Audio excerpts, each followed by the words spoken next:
23절 먼저 보겠습니다. 같이 한번 읽겠습니다. 시작. 예수께서 둘러보시고 제자들에게 이르시되 재물이 있는 자는 하나님의 나라에 들어가기가 심히 어렵도다 하시니, 제자들이 소울찬이 놀란 것 같아요. 재물이 있는 자가 하나님 나라에 들어가기 어렵다고? 그런 거죠. 그래서 24절 25절입니다. 제자들이 그 말씀에 놀라는지라 예수께서 다시 대답하여 이르시되 얘들아, 하나님의 나라에 들어가기가 얼마나 어려운지 낙타가 바늘기로 나가는 것이 부자가 하나님의 나라에 들어가는 것보다 쉬우니라 하시니. 여러분, 그러니 제자들의 반응이 이럴 수밖에 없었어요. 26절이에요. 제자들이 매우 놀라 서로 말하되 그런즉 누가 구원을 얻을 수 있는가 하니. 여러분, 성경에는 다양한 주제가 있어요. 굉장히 다양한 주제가 있는데 66권, 구약 39권, 신약 27권, 또는 바울서신, 또는 예언서마다 각 권의 주제가 다 달라요. 우리가 지금 마가복음을 쭉 큐티를 해가고 있는데 마가복음, 마태복음, 누가복음도 주제가 달라요. 이게 원독자가 다르기 때문에요. 말씀이 기록된 그 관점이 좀씩 차이가 있고 대주제가 좀 달라요. 근데 여러분, 창세기부터 요한계시록까지 66권 전체에 끊임없이 강조하는 몇 가지 큰 주제가 있습니다. 그 주제 중에 하나가 오늘 말씀에 나오는 하나님의 나라라고 하는 주제예요. 여러분, 23절에 보시면 하나님의 나라가 나오죠. 24절에 보십시오.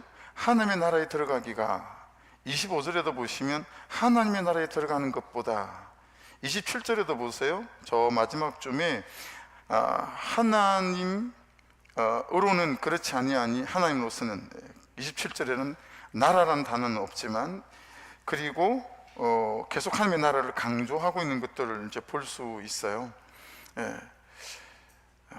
누가복음 4장에는 예수님의 첫 설교가 등장을 합니다. 근데 여러분, 예수님이 처음 설교하는 설교의 주제가 뭐였냐면 하나님의 나라였었어요. 다양한 장소에서 수많은 사람들을 가르치고 말씀을 나누시는데, 그때마다 예수님은 하나님의 나라를 말씀을 하십니다. 강의의 주제도 하나님의 나라였고 가르침의 주제도 하나님의 나라가 대부분이었었습니다.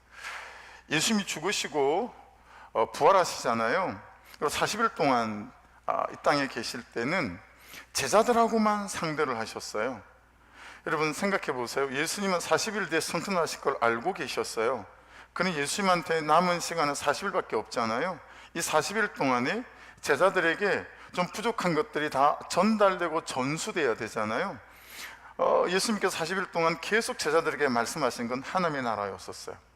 한번 생각해 보세요. 여러분들이 만일에 40일 뒤에 내 삶이 끝이 난다는 걸 알고 있으면 여러분들은 어떤 것들을 가장 중요하게 생각하고 나누시겠습니까? 그러니까 이 하나님의 나라는 그만큼 중요한 메시지였다라는 거예요. 왜 이렇게 많이 강조하셨을까? 첫째는 말 그대로 중요했기 때문이에요. 두 번째는 오해 때문에 그랬어요. 여러분, 계속 하나님의 나라를 얘기하는데도 제자들도 사람들도 하나님의 나라에 대해서 자꾸 오해하는 거예요. 이걸 잘 알아듣지를 못하는 거예요. 오늘을 사는 우리도 사실은 다르지 않습니다. 우리도 하나님의 나라를 오해하고 있습니다. 한 세 가지 정도 측면인데, 첫째는 여러분, 천국과 하나님의 나라에 대한 오해예요. 자막을 보시면 천국과 하나님의 나라는 같지 않습니다. 오늘은 이제 이걸 잘 정리하셔야 돼요. 여러분, 천국과 하나님은 같지 않아요. 천국은 죽어서 가는 게 천국이고요, 하나님의 나라는 예수님 믿는 그 순간부터 이 땅에 발을 디디고 사는 동안에 내가 누리는 나라가, 복음으로 말미암아 예수로 말미암아 누리는 나라가 하나님의 나라예요. 그러니 다르죠? 하나님의 나라는 지금 여기서부터 이미 저와 여러분은 시작되어졌다라고 하는 것입니다. 그래서 말씀을 한번 보세요. 제가 약간 가로를 만들어 봤는데 24절입니다. 제자들이 그 말씀에 놀라는지라 예수께서 다시 대답하여 이르시되 얘들아, 하나님의 나라에 들어가기가 이랬으니 망정이지, 이 말씀을 만일에 얘들아 천국에 들어가기 얼마나 어려운지 그랬으면 예수님이 그동안 말씀해 오신 것들과 많이 달라질 수 있어요. 25절도 보세요. 낙타가 바늘기로 나가는 것이, 여러분 바늘기가 뭐 보이지도 않잖아요. 거기에 낙타가 지나가야 되는 것이니 이건 뭐 일어날 수 없는 일이잖아요. 그런데 그것보다 더 천국에 들어가는 게 어려워, 그랬으면 문제가 되는데 주님은 하나님 나라에 들어가는 것보다 그게 더 쉬울 수 있다, 그렇게 말씀하시는 거예요. 그래서 여러분, 천국은 이단 우리가 죽어서 경험하는 곳이고요, 하나님은 지금 여기서부터 경험하는 나라가 하나님의 나라다라고 말씀하세요. 그래서 하나님의 나라에 대한 두 번째 오해는 하나님의 나라는 하늘에 있다라고 하는 거죠. 그건 오해입니다. 그리고 세 번째는 하나님의 나라는 죽어야지만 경험하는 것이다 라는 오해인 거죠. 자, 누가복음 17장인데 같이 한번 읽어보겠습니다. 천천히 또박또박 시작. 바리새인들이 하나님의 나라가 어느 때 임하나이까 묻거늘 예수께서 대답하여 이르시되 하나님의 나라는 볼 수 있게 임하는 것이 아니요 또 여기 있다 저기 있다고도 못하리니 하나님의 나라는 너희 안에 있느니라 그러세요. 하나님의 나라는 저기 있는 게 아니고 여기 있다는 거예요. 하나님의 나라는 여기에서부터, 심령 안에서부터, 우리의 마음과 감정 안에서부터 이제 이것들이 나오기 시작해서 우리의 삶에서 누릴 수 있는 나라가 하나님의 나라다 라고 하는 의미다 라고 하는 것입니다. 자, 문제는 이거죠. 그런데 왜 우리는 예수를 믿고 하나님을 믿는데 이 예수를 믿는 신앙생활의 여정 동안에 이 하나님의 나라를 잘 누리지 못할까라고 하는 거게 되겠죠. 그럼 우리 예수님의 첫 설교인 누가복음 4장 말씀을 잠깐 한번 들여다볼게요. 조금 몇 구절 안 되니까 여러분 천천히 같이 한번 읽어보십시다. 시작. 예수께서 그 자라나신 곳 나사렛에 이르사 안식일에 늘 하시던 대로 회당에 들어가서 성경을 읽으려고 서심이 선지자 이사야의 글을 들이거늘 책을 펴서 이렇게 기록된 데를 찾으시니 곧 주의 성령이 내게 임하셨으니 이는 가난한 자에게 복음을 전하게 하시려고 내게 기름을 부으시고 나를 보내사 포로된 자에게 자유를, 눈먼 자에게 다시 보게 함을 전파하며 눌린 자를 자유롭게 하고 주의 은혜의 해를 전파하게 하려 하심이라 하였더라. 책을 덮어 그 맡은 자에게 주시고 앉으시니 회당에 있는 자들이 다 주목하여 보더라. 이에 예수께서 그들에게 말씀하시되 이 글이, 그러니까 여러분 앞에 지금 회당에 들어가셨어요. 말씀을 이제 전하려고 하시는데 성책을 피신 거 아니겠어요? 근데 그게 이사야 말씀이었다라는 거예요. 그렇죠? 그래서 그걸 어느 페이지를 찾으셨어요. 찾으셔가지고는 이 말씀을 18절 19절 말씀만 읽으셨어요. 자, 그런 다음에 책을 덮어 그들에게 주고 이제 첫 설교를 이 본문으로 시작하셨다라고 하는 거죠. 그래서 21절에는 그들에게 말씀하시되 이 글이, 지금 이사야 말씀이 오늘 너희에게 응하였느니라 그렇게 말씀하셨어요. 이 다음이 아니라 지금 너에게 이 말씀이 응했다라는 거예요. 여러분, 이 18절 19절 말씀이 우리 교회가 창립할 때, 개척할 때 하나님, 세상에 교회가 이렇게 많은데 또 교회를 세워야 되나요? 이 질문에 대한 대답이었어요. 그 질문에 대한 대답으로 저희 교회 창립할 때 주신 본문이 이사 61장이에요. 저희 교회 현관에 비밀번호는 다 246이래요. 이사 61장. 제 전화번호 끝자리도 246이래요. 이사야 61장. 차도 246일로 하고 싶었는데 제가 타고 다니는 차 246일이 안 돼서 2561로, 번호판도 2561로 되어져 있어요. 그래서 우리 교회는 문이 잠겨 있으면 246일 별 누르면 다 열려요. 저쪽 주방 거만 0135 마가복음 1장 35절 새벽 미명에 그 구절 말씀으로 비밀로 만들어 놨고요. 이것도 246일이고요. 저것도 246일이고요. 저 별관도 246일이에요. 딱 246일 변한 문이 다 열려요. 246일이 저희 교회 창립 비전 말씀이기 때문에 그래요. 길지 않으니까, 읽어볼 기회들을 예배 시간에 많이 가지지 않으니까 여러분 1절부터 11절까지거든요. 천천히 한번 읽어보십시다. 이 말씀이 도대체 무슨 말씀이기에 이 예수님 오셔서부터, 아니 구약 창세기부터 요한계시록까지 끊임없이 하나님의 나라를 말씀하셨는데 그 하나님의 나라가 뭔지, 그 이사 61장에 다 들어가 있어요. 자, 1절부터 한번 읽어볼게요. 천천히. 주 여호와의 영이 내게 내리셨으니 이는 여호와께서 내게 기름을 부으사 가난한 자에게 아름다운 소식을 전하게 하려 하심이라. 나를 보내사 마음이 상한 자를 고치며 포로된 자에게 자유를, 갇힌 자에게 노임을 선포하며. 잠깐만요. 여러분 1절이 어떻게 시작하죠? 주 여호와의 영이 내게 내리셨으니, 오늘 우리에게는 주의 성령이지요. 내게 기름을 부으시는 것도 성령이지요. 하나님의 임재라고 말하기도 해요. 그러니까 여러분, 예수 믿는 사람은 정말 이 10년 안에, 예수 믿는 사람들의 예배 안에는 정말 성령의 충만함과 하나님의 임재로 가득해야 하고, 한마다 이걸 사모하는 마음이 있어야 돼요. 그래서 여러분, 예수님이 성천하실 때 제자들이 막 각오를 다졌어요. 주님, 이렇게도 하고요, 저렇게도 하고요. 아니 아무것도 하지 마. 그리고 아무데도 가지 마. 예루살렘에 머물러서 성령이, 아버지께서 보내실 보혜사 성령이 임할 때까지 꼼짝하지 마. 그래서 그들은 꼼짝하지 않고 여러분 기도하다가 오순절 마을 다락방에 성령이 임하고 난 연후에 그렇게 그들의 사역과 삶이 시작되어졌어요. 그럼 다시 한번 강조드립니다. 성도는, 그리스도인은, 예수 믿는 사람은 이 성령의 충만함, 이게 얼마나 중요한지 몰라요. 제가 우리 도인 선사님도 숨기기도 했고, 제 아내 모교이기도 하고, 제가 그 교회에서 결혼했거든요. 그런데 그 교회는 강대상에 서면 이렇게 부채꼴 모양으로 된 이제 교회인데, 오른쪽 왼쪽 이 글자가 써져 있었어요. 불, 성령 충만. 불. 시뻘건 글씨로, 공성단도 아니고. 이거 되게 별로였어요. 이게 좀 없어 보이잖아요. 불. 있어 보이나요? 뭐 올드해 보이고, 고리타분해 보이고, 목사님 좋은 성경 구절도 많고 슬로건 할 게 많은데 불 성충만, 불 성충만. 담임 목사님이 봉사였거든요. 그래서 되게 올드하다고 생각했고요, 고리타분하다고 생각했어요.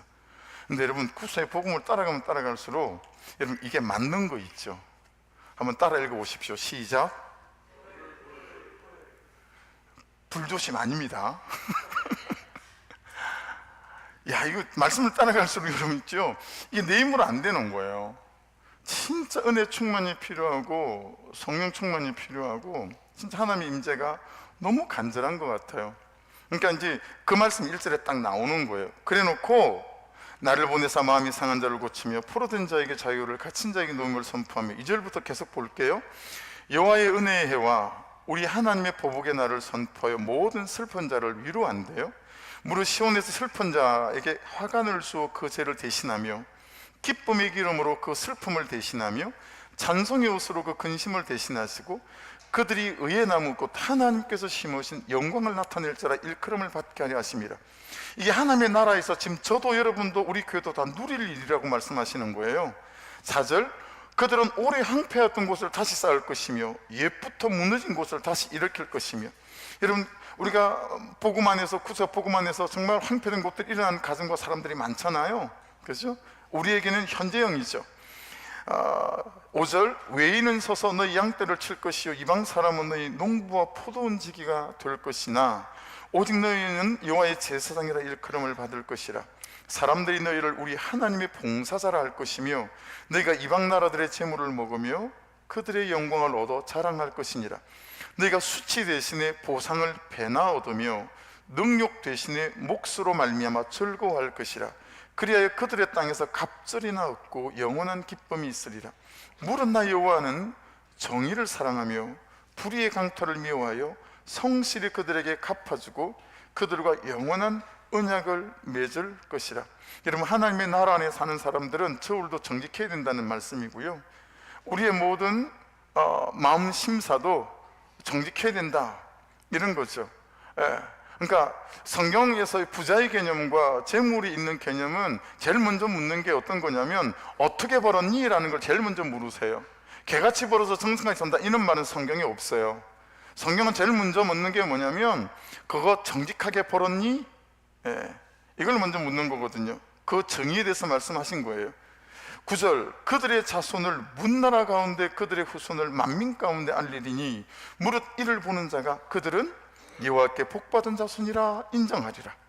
내가 여호와로 말미암아 크게 기뻐하며 내 영혼이 나의 하나님으로 말미암아 즐거워하리니 이는 그가 구원의 옷을 내게 입히시며 구원의 굿옷을 내게 더하심이 신랑이 사모를 쓰며 신부가 자기 보석으로 단장함 같게 하셨습니다. 땅이 싹을 내며 동산이 거기 뿌린 것을 움돋게 함같이 주 여호와께서 공의와 찬송을 모든 나라 앞에 솟아나게 하시리라. 여러분, 오늘 설교 제목은 우리가 완벽하게 놓치고 있는 바로 이 삶이에요. 오늘 말씀은 우리가 놓치고 있는 이 바로 완벽한 이 삶에 대해서 말씀하고 계세요. 하나님의 나라는, 우리의 삶은, 예수 안에서 살아가는 삶은 이런 삶이 되는 거예요. 근데 우리가 이런 완벽한 우리의 삶을 다 놓치고 살아가고 있다라고 하는 거예요. 그래서 이 말씀을 가지고 짧게 비전문을 이렇게 만들었었어요. 지금은 이제 세월이 갔으니까 좀 달라졌지만 이게 초창기 저희 교회 비전문이에요. 예수 그리스도의 부르심을 입은 공동체로 세상에 보내심을 받아 영혼을 구원하며 사람을 살리고 세상을 변화시키는 교회가 되고자 한다. 이게 복도에 딱 써 있었어요. 상가 개척한 교회 복도에. 근데 무엇으로 그렇게 하는 거죠? As the Bible, follow the Bible. 그건 오른쪽에다가 영어로 크게 써붙였어요. 오직 말씀으로, 오직 말씀대로 말씀을 따라, 그걸 써붙여 놨었어요. 자, 이제 오늘날에 와서 그럼 어떻게 하는 거죠? 살아나서 살리는 사람들로, 우리가 먼저 말씀으로 살아나서 그리고 살리는 사람이 되어지는 거죠. 말씀으로 살아난 아내가 그리고 남편을 받아내므로 남편이 옳고 내가 옳지 않으므로 그를 인정하고 받아내며 또 살리는, 뭐 이런 거죠. 그렇게 여러분 이 말씀들이 이렇게 정리되어져 왔고 우리가 붙들고 왔었습니다. 그래서 누가복음 4장 21절을 다시 보시면 이에 예수께서 그들에게 말씀하시되 이 글이 오늘 너희에게 응하였느니라. 과거 완료예요. 응하여 버렸어요. 그렇죠? 그래서 여러분 이 글이 이사야 61장이 오늘 지금 여기에 나의 현재와 현실에, 자, 응하였느니라는 자막에 있어요. 응하였느니라. 이게 플레로우라는 단어인데 완전하게 정확하게 확실하고 충만하게 성취되었다라는 거예요. 하나님의 나라 안에서 As the Bible, follow the Bible, 말씀대로 말씀을 따라가는 사람에게는 놀랍게도 이런 일들이 드러나게 되어져 있다라고 말씀하시는 거예요. 이건 어떤 나의 노력으로 되어지는 일이 아니라 예수 그리스도 안에서 우리에게 성취된 일이다라고 말씀하고 있는 거예요. 그러니까 여러분 보세요. 보실래요? 시간이 해결해 줄 거야. 아니라는 거예요. 참어, 건디어, 버텨. 버티다 보면 아니라는 거예요. 지금 여기에서 이 말씀이 말씀하시는 것들이 우리의 삶 속에서 누려질 수 있다라고 하는 거예요. 충분히 경험될 수 있다라고 우리에게 말씀하시는 거예요. 그래서 여러분 에베소서 3장에도 12절부터 이렇게 말씀하세요. 우리가 그 안에서, 예수 안에서 그를 믿음으로, 예수를 믿음으로 말미암아 담대함과 확신을 가지고 하나님께 나아감을 얻느니라. 그러므로 너에게 구하노니 너희를 위한 나의 일을 환난에 대하여, 여기에는 바울 사도예요. 너희를 위한 나의 환난, 에베소서는 옥중 서신이잖아요. 감옥에서 쓴 거거든요. 로마 감옥에서. 너희를 환난에 대하여 낙심하지 말아라. 이는 너희의 영광이니라. 여러분 바울 사도는 그 감옥 안에서도 하나님의 나라를 누리고 있는 거예요. 그래서 이게 너희 영광이 될 거다. 14절 이러므로 내가 하늘과 땅에 있는 각 족속에게 이름을 주신 아버지 앞에 무릎을 꿇고 비노니 그의 영광의 풍성함을 따라 그의 성령으로 말미암아, 또 나왔어요. 너희 속 사람을 능력으로 강건하게 하시오며. 항상 1번이에요. 우리가 우리의 삶에서 이 고되고 무거운 짐이 있는 삶에서 우리가 하나님의 나라를 누릴 수 있는 참 놀라운 은혜는 여러분 이 성령으로 말미암아 우리의 속 사람이 강건하게 되는 거다. 두 번째는 17절 믿음으로 말미암아 그리스도께서 너희 마음에 계시게 하시옵고 너희가 사랑 가운데서 뿌리가 박히고 터가 굳어져서 능히 모든 성도와 함께 지식에 넘치는 그리스도의 사랑을 알고 그 너비와 길이와 높이와 깊이가 어떠함을 깨달아 하나님의 모든 충만하신 것으로 너희에게 충만하게 하시기를 구하노라 그 다음에 같이 읽어볼게요. 20절은 시작. 우리 가운데서 역사하시는 능력대로. 다시 한 번 더요. 우리 가운데서 역사하시는 능력대로. 여러분, 말씀대로 말씀을 따라가면 그분은 우리 가운데서 역사하시는 분이신 줄로 믿습니다. 할렐루야. 살아계시고 역사하시는 하나님이신 줄로 믿습니다. 그 뒤에 말씀 보실래요? 우리 가운데서 역사하시는 능력대로 우리가 구하거나 asking 이에요. 생각하는 thinking이에요. 내가 asking,하고 thinking하고 구하고 생각하는 것보다 모든 것에 더 넘치도록 능히 하시는 분이라는 거예요. 그렇게 말씀하세요.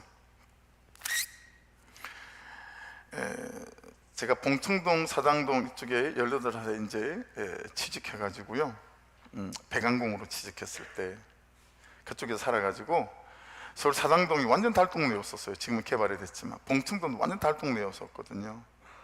그게 봉천동에 고훈 목사님이 이제 사역을 하실 때 교회에 이렇게 아주 노년한 할머니 한 분이 예배를 나오셨는데 어느 날 안 보이시는 거예요.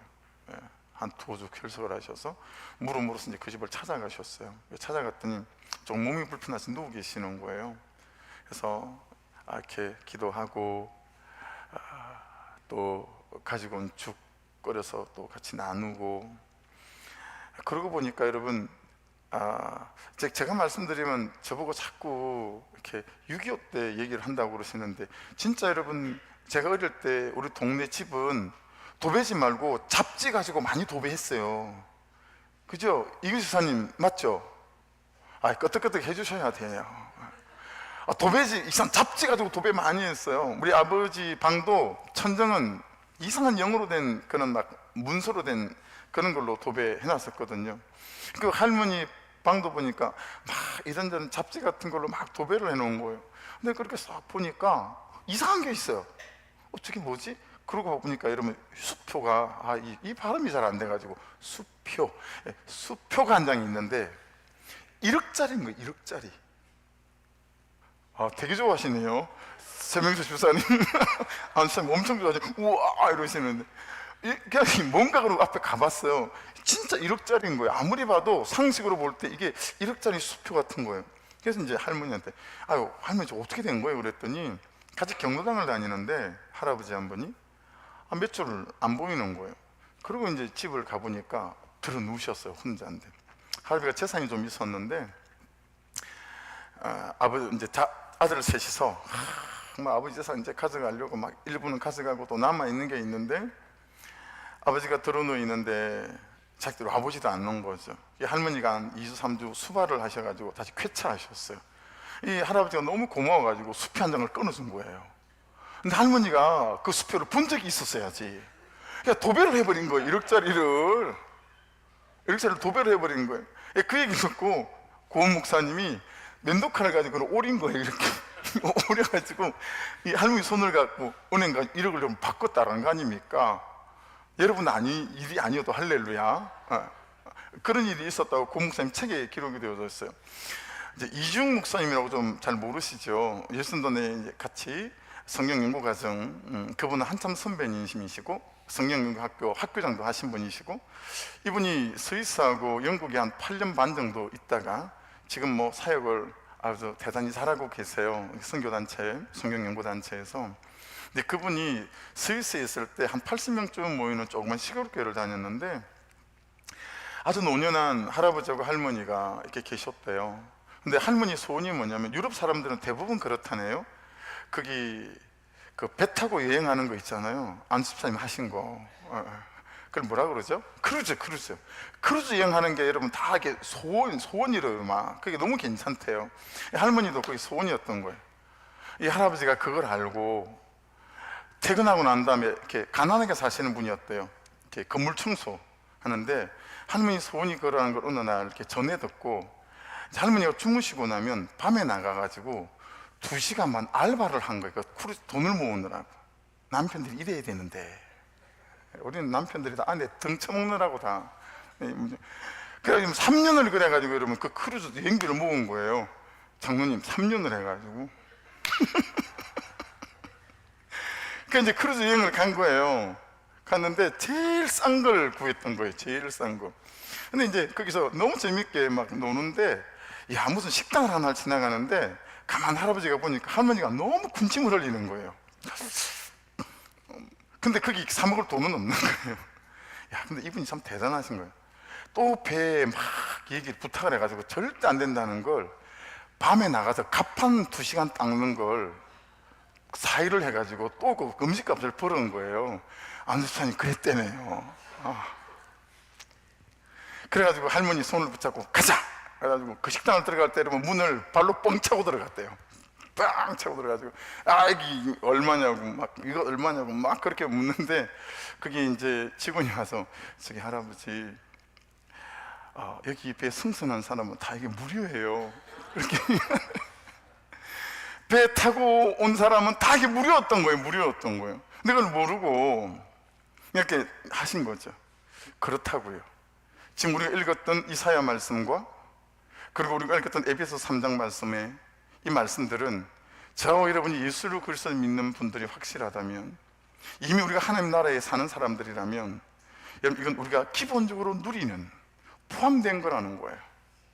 근데 우리는 이 하나님의 나라를 그렇게 못 누리고 사는 거예요. 남편과 아내 사이에, 부모와 자식 사이에 끝없는 갈등과 다툼과 이런 원망과 불평 가운데 우리가 살아가고 있으니 이 어떻게 하면 좋냐라고 하는 거예요. 여러분 어떻게 하면 이걸 누리고 살아갈 수 있을까요? 오늘 본문 27절을 같이 한번 읽겠습니다. 시작. 예수께서 그들을 보시며 이르시되 사람으로는 할 수 없으되 하나님으로는 그렇지 아니하니 하나님으로서는 다 하실 수 있느니라. 그래서 여러분 하나님의 나라는 이 원어에 바실레이아로 되어져 있어요. 이 무슨 의미냐면 킹덤이, 영어 성경에는 킹덤으로 되어져 있어요. 하나님의 왕국 이런 뜻이거든요. 여러분 이것은 장소의 의미가 아닙니다. 다시 말씀드릴게요. 하나님의 나라는 장소의 개념이 아니라 하나님이 통치하시고 다스리시는 그 나라 안에서 내가 하나님의 통치와 다스림을 받는가라고 하는 거예요. 그러니 내가 하나님의 통치와 다스림을 받는 하나님의 나라에 사는 백성이면 이사야 61장은 내가 누리는 삶이 되어지고 에베소 3장 말씀대로 내가 누리는 삶이 될 수 있다라는 걸 말씀하는 거예요. 할렐루야. 여러분 하나님의 나라는 장소의 개념이 아니라 통치와 다스림의 개념이에요. 그러니까 하나님의 그분께서 지금 다스리잖아요. 통치하시잖아요. 문제는 내가 그분의 통치와 다스림 가운데 서 있는가라고 하는 거죠. 우리가 왜 매일 아침마다 큐티를 하죠? 왜 말씀을 들여다보는 거죠? 하나님의 통치와 다스림을 받기 싶어서 그러는 거예요. 하나님은 말씀으로 통치하시는 분이신 줄로 믿습니다. 그래서 그분 앞에 서서 그 말씀의 통치를 받으려고 오늘은 이 선택과 이 결정에서 어떤 걸 해야 되는지, 오늘은 내가 남편으로 어떻게 살아야 하고 아내로 어떻게 살아야 되는지, 그 말씀의 통치와 지배 가운데 살아가기, 다스림 가운데 살아가기 위해서 날마다 말씀 앞에 서가는 백성들인 줄로 믿습니다. 그래서 마가복음 1장 15절에는 이렇게 말씀하십니다. 이르시되 때가 찼고 하나님의 나라가 가까이 왔으니 회개하고 복음을 믿으라 하시더라.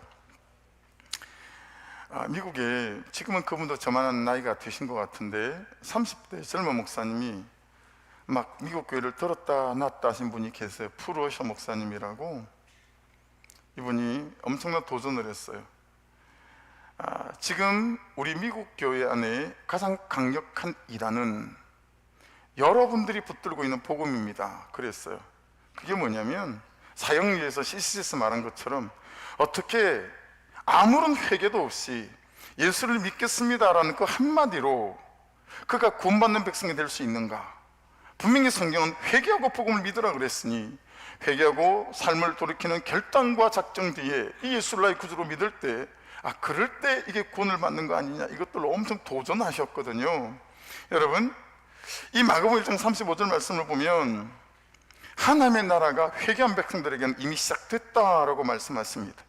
여러분 잘 돌아보셔야 합니다. 나는 정말 내 죄와 내 삶을 회개하고 내가 예수 믿기로 작정한 사람이 맞는지 다시 한번 말씀 앞에서 나를 돌아보는 은혜 때가 되시기를 주의 이름으로 축복합니다.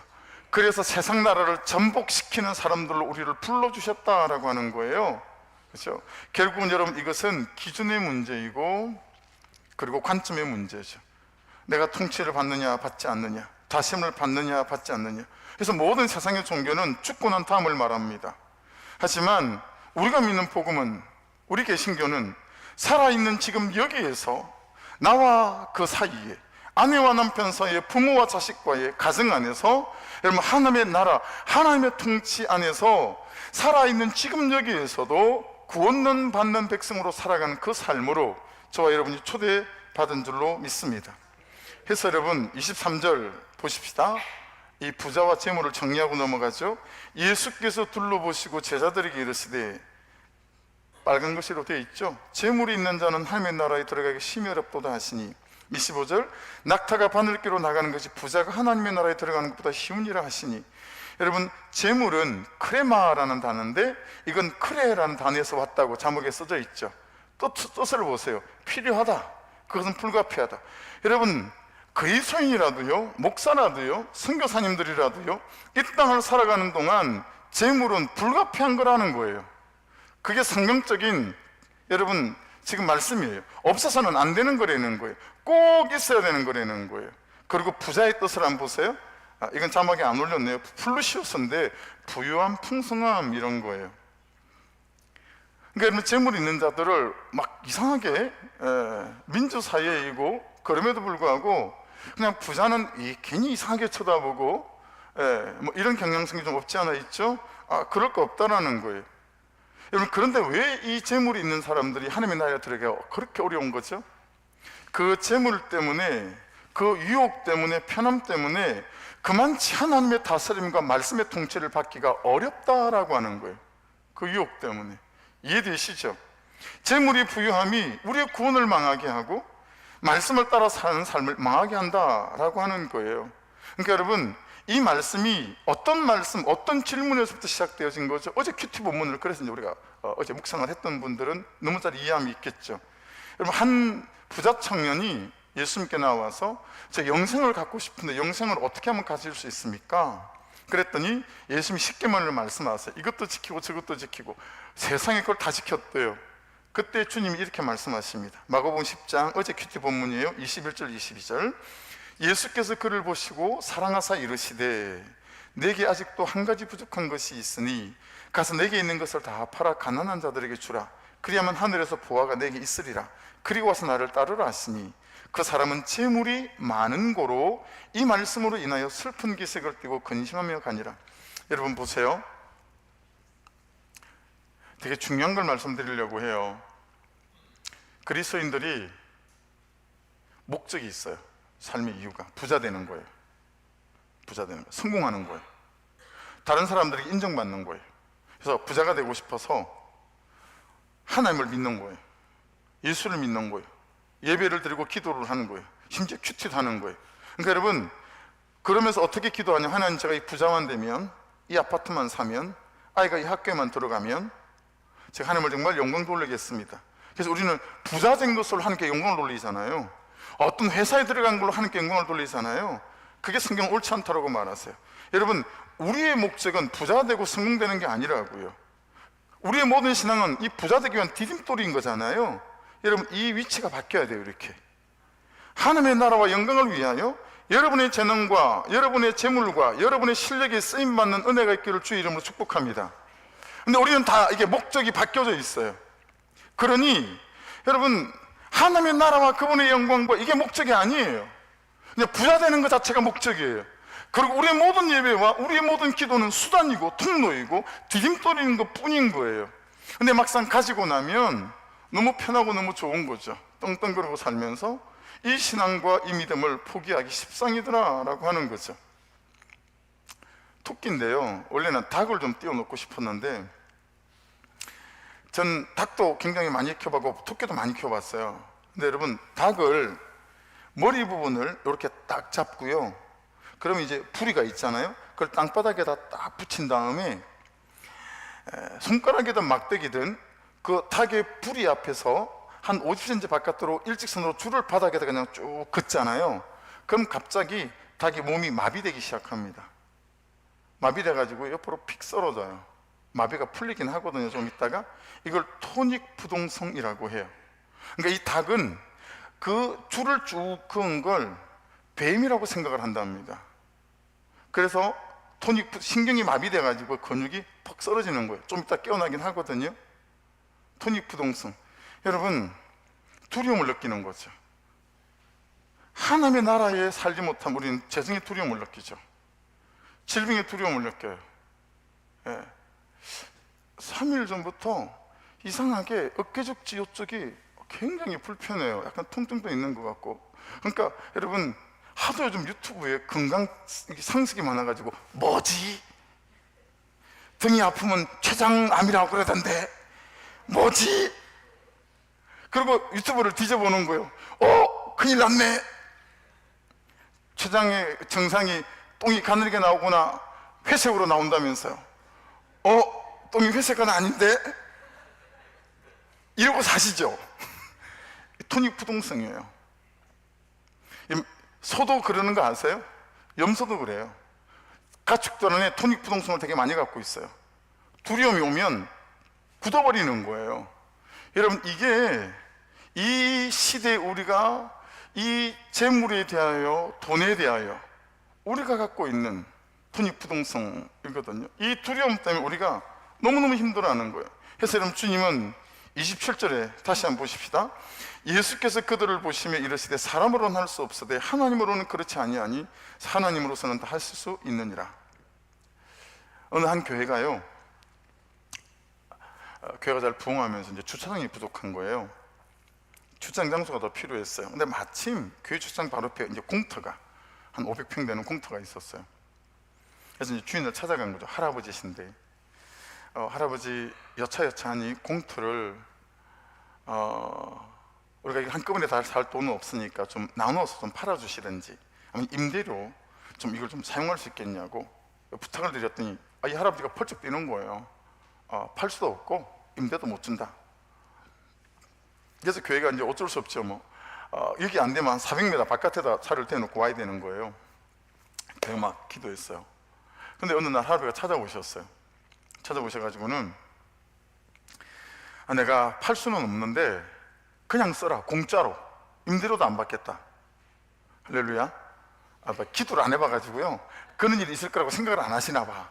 이거 진짜 있는 얘기인데. 근데 조건을 어떻게 달았냐면, 이 할아버지가 51주는 무료로 써라. 그리고 한 주는 못 쓴다. 아예 한 주는 내가 문을 다른 목적으로 써야 되니까 못 쓴다. 그런 거예요. 너무 감사하잖아요. 할아버지 너무 감사합니다. 그러고 이제 51주 1년에 한 주만 빼고는 거기를 주차장으로 다 쓰는 거예요. 너무. 그러다 이제 그 한 52주째는 400m 바깥에서 차를 대고 이제 걸어오는 거죠. 1년 지날 때 너무 감사하게 했고, 2년 지날 때 너무 감사했고, 3년 때 너무 감사하게, 4년째쯤 되니까 성도들이 슬슬 원망을 하기 시작하더래요. 이 양 52주 다 쓰게 만들어주지, 왜 한 주는 못 쓰게 만들어가지고, 보면 문을 딱 잠궈 놓고 텅텅 비워놓는 거예요. 그래서 이제 할아버지를 찾아갔어요. 저기 할아버님, 배려해 주셔서 너무 잘 쓰고 있는데 왜 한 주는 저희를 못 쓰게 하고 문을 이렇게 닫아 놓는 거예요? 이유가 있으세요? 이렇게 물어봤다는 거예요. 그랬더니 이 할아버지가 하시는 말씀이, 평소에는 공짜로 사용을 하지만 그렇게 한 주라도 안 써봐야 교회 교인들이 이 땅 주인이 누군지 알고 쓸 거 아니냐. 다 쓰게 해주면 주인이 누군지를 모른다 이거예요. 그렇죠? 한 주 못 쓰는 그날이 있어야, 맞아, 이 땅 우리 땅 아니지, 너무 감사하다, 주인이 따로 있지. 한 주마저도 계속 임대료도 내지 않고 공짜로 쓰면 이 땅의 주인이 누군지도 모르고 본래부터 자기 땅인 줄 알고 쓰지 않겠냐 이거예요. 여러분, 이게 깊은 의미가 있다는 거, 그래서 눈이 시큰둥해지는 분들도 계시죠. 에덴 동산에서 아담과 하와는 거칠 게 없었어요. 에덴 동산에 있는 모든 것을 원래 자기 것처럼 사용했습니다. 그럴 수밖에 없었던 이유는, 말씀 보세요. 창세기 2장 19절이에요. 여호와 하나님이 흙으로 각종 들짐승과 공중의 각종 새를 지으시고 아담이 무엇이라고 부르나 보시려고 그것들을 그에게로 이끌어 갔으니 아담이 각 생물을 부르는 것이 곧 그 이름이 되었더라. 다 하나님이 만드셨어요. 짐승과 공중에 나는 새들까지도 다 지으시고는, 아담 일로 와봐봐, 아담을 여기다 세우고요, 하나님의 창조하신 것들을 다 지나가 가시는 거예요. 지나가고 너 코끼리 그럼 코끼리가 되는 거예요. 너 독수리 그럼 독수리가 되고요, 너 사자 그러면 사자가 되는 거예요. 창조하기는 하나님이 창조하셨으나 이름은 누가 지었어요? 다 아담이 지은 거예요. 여러분, 아담 마음에 어떤 마음이 들었겠어요? 처음에는 하나님 거라는 생각이 들었지만 세월이 지나가니까 어떤 마음이 드는 거죠? 원래 내 것 같은 마음이 드는 거 아니겠어요? 그렇죠? 근데 하나님이 한 가지 딱 금한 게 있었어요. 자, 창세기 2장 16절 17절입니다 여호와 하나님이 그 사람에게 명하여 이르시되 동산 각종 나무 열매는 내가 임의로 먹되 선악을 알게 하는 나무 열매는 먹지 말라. 내가 먹는 날에는 반드시 죽으리라 하시니라. 여러분, 이 선악과는 에덴 동산 로타리 한 중심에 있었어요. 퇴근할 때도 보이고 출근할 때도 보이고 마트 갈 때도 보이고 운동하러 갈 때도 보이고 딱 한가운데 있었어요. 근데 거기다가 창세기 3장 6절입니다 여자가 그 나무를 본즉 먹음직도 하고 보암직도 하고 지혜롭게 하는 건 탐스럽기도 한 나무인지라. 언제든지 한번 따먹어보고 싶은, 너무 탐스럽게 생긴 거예요 이게. 거기다가 손만 내밀면 따먹을 수 있도록 소담스러운 요만한 나무, 큰 나무도 아닌 거예요. 사다리 나에 올라갈 수 있는 그런 나무도 아닌 거예요. 그냥 손만 내밀면 따먹을 수 있는, 그게 여러분 선악과였었어요. 너무 먹음직하고 너무 보암직하고 지혜로할 만큼 탐스럽기까지 한 나무. 여러분, 이 선악과 나무가 보일 때마다 아담과 하와가 무슨 생각을 하며 살았겠습니까? 그거 볼 때마다 맞아, 내가 에덴 동산의 모든 실과를 내 마음대로 다 따먹고 살지만 내가 에덴 동산의 주인은 아니지. 그게 선악과가 가지고 있는 의미였었어요. 그러니까 선악과는 단순한 불순종 이 정도로 말하는 열매가 아닙니다. 아담과 하와가 안 따먹으면 하나님을 하나님으로 인정하는 것이고 따먹으면 하나님을 하나님으로 인정하지 않는 거죠. 여러분 한번 적용해 보세요.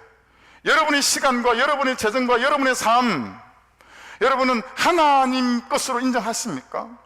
아니면 그냥 원래 내 것처럼 생각하고 살아가지는 않으세요? 어떠세요? 다시 보세요. 선악을 알게 하는 나무의 열매는 먹지 말라. 자막을 한번 보십시오. 선은 토부라고 해요. 자, 중요한 거니까 눈 크게 뜨셔야 돼요. 중요한 개념을 말씀드리는 거예요. 선악과는 선토부인데 말씀이 말씀하시는 좋은 것, 선한 것의 기준이에요. 자, 악은 라예요. 말씀이 말씀하시는 악한 것, 나쁜 것의 기준이에요. 알게 하는, 다트란 단어는 그 선과 악을 알게 하고 판단하는 지식, 기준과 관점이에요. 그러니까 여러분, 아담과 하와가 선악과를 먹었다라고 하는 것은 이제 선과 악을 알게 하는 하나님의 기준을 없애버리고 자기들이 자기들의 기준과 관점을 만들었다라고 하는 거예요. 그래서 아담이 이렇게 말하는 거죠. 이제부터 하나님의 말씀이라는 기준과 관점과 태도와 방식으로 사는 나라, 이게 원래 에덴 동산에 걸려 있었던 현판이에요. 야, 이 에덴 동산이라는 나라는 하나님의 말씀이라는 기준과 관점과 태도와 방식으로 사는 나라야. 근데 여러분, 이 선악과를 따먹기 시작하면서부터, 아니 이제부터는, 오늘부터는 아담과 하와의 기준과 관점으로 사는 나라라고 현판을 딱 붙여버린 거예요. 자막을 보십시오. 하나님의 기준과 관점으로 사는 나라, 아담과 하와의 기준과 관점으로 사는 나라. 여러분, 그래서 우리는 하나님이 허락하신 이 좋은 완벽한 삶을 완전히 놓치고 살아가고 있어요. 왜냐하면 하나님의 기준과 관점과 방식으로 살아가지 않고 아담의 기준과 방식과 관점으로 살아가고 있기 때문에 그렇다라고 하는 거예요. 여러분, 하나님의 관점과 기준과 방식으로 살아가게 만드는 게 뭐예요? 말씀대로 말씀을 붙잡고 살아가는 삶이다 라고 하는 거죠.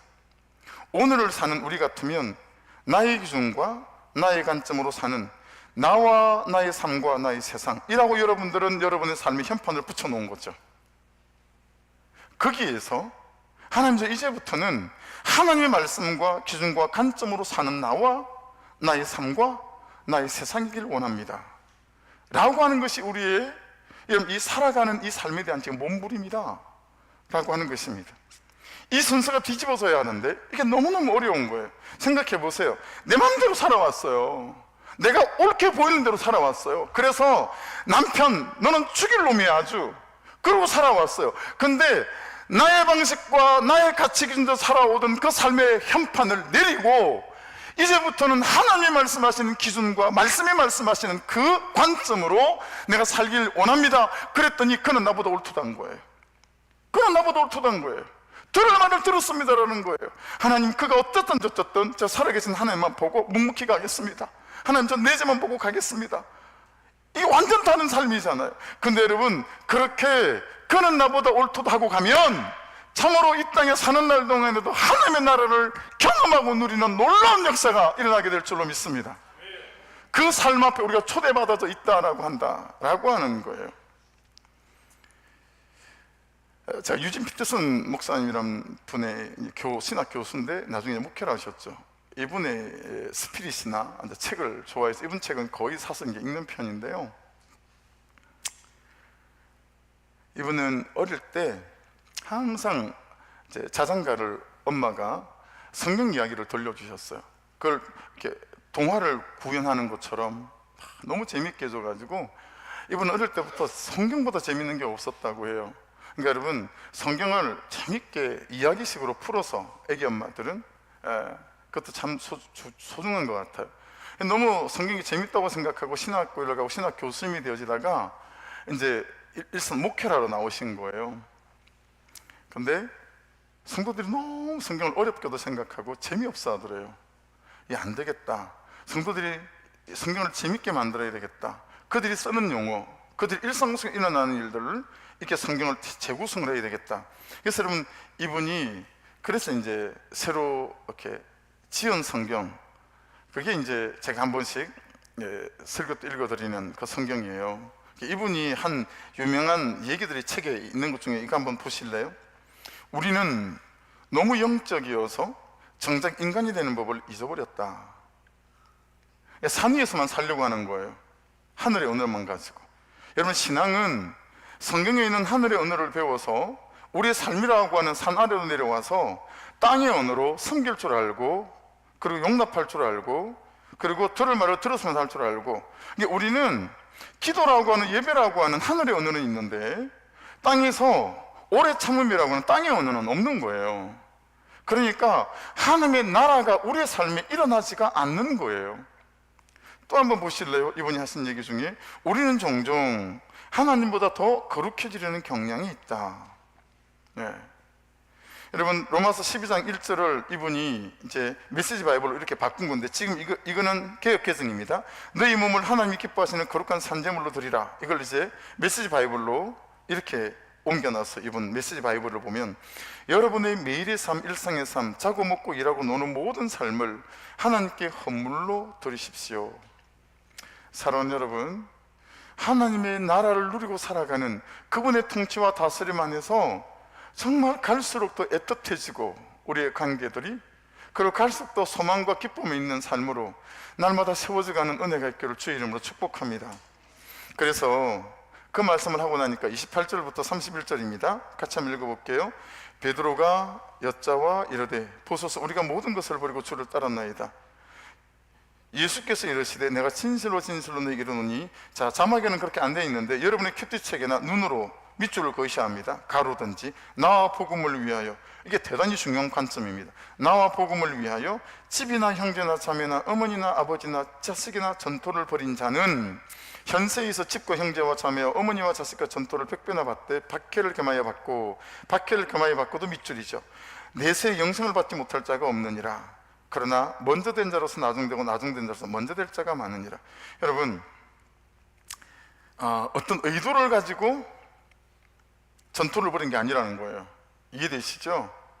이게 딱 내가 이걸 드리면 갑절로 돌아오겠지, 뭐 이런 식으로가 아니라 나와 복음을 위하여, 그 중심이 되게 중요해요. 어쨌든 이렇게 말씀대로 따라 사는 그 삶의 현세에서도 세상에 100배나, 이 말은 앞에 있는 하나님의 나라와 연결을 시켜야 돼요. 이 땅에 말씀대로, 말씀의 기준을 가지고 살아가고 하나님의 통치 안에 살아가게 될 때는 이 현세에서도 우리가 하나님의 나라를 충분하게 경험하며 살아갈 수 있다라고 말씀하는 거예요.